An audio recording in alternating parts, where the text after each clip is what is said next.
Chers amis, nous contemplons la première lune du printemps qui, à son 14e jour, marquera le jour de la Pâque.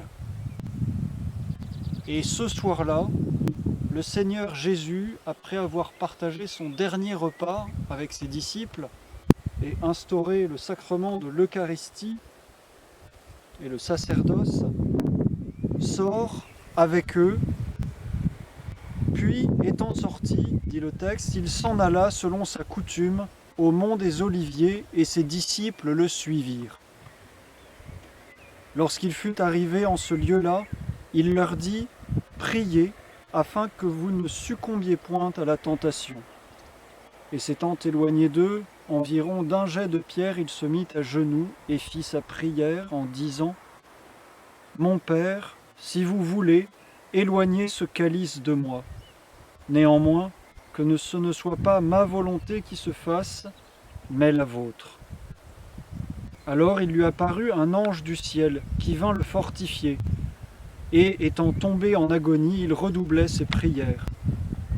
Et il lui vint une sueur comme des gouttes de sang qui coulaient jusqu'à terre. S'étant levé, après avoir fait sa prière, il vint à ses disciples qui étaient endormis à cause de la tristesse dont ils étaient accablés. Et il leur dit : « Pourquoi dormez-vous ? Levez-vous et priez, afin que vous ne succombiez point à la tentation. » Il parlait encore lorsqu'une troupe de gens parut, à la tête desquels marchait l'un des 12, appelé Judas, qui s'approcha. Chers amis, nous connaissons bien ce passage de l'Évangile qui nous rapporte l'agonie de Jésus au jardin des Oliviers.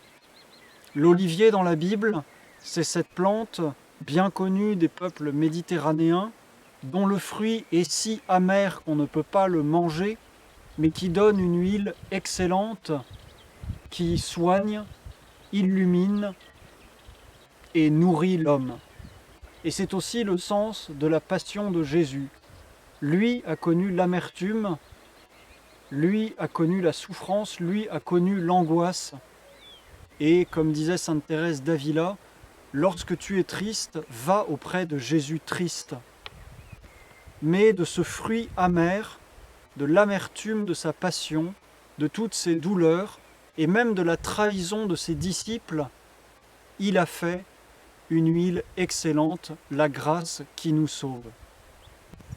Nous qui préparons la Pâque en cette semaine sainte, demandons-lui de faire de nos douleurs une grâce et un mérite, et que toutes nos angoisses montent vers lui en chant de louange.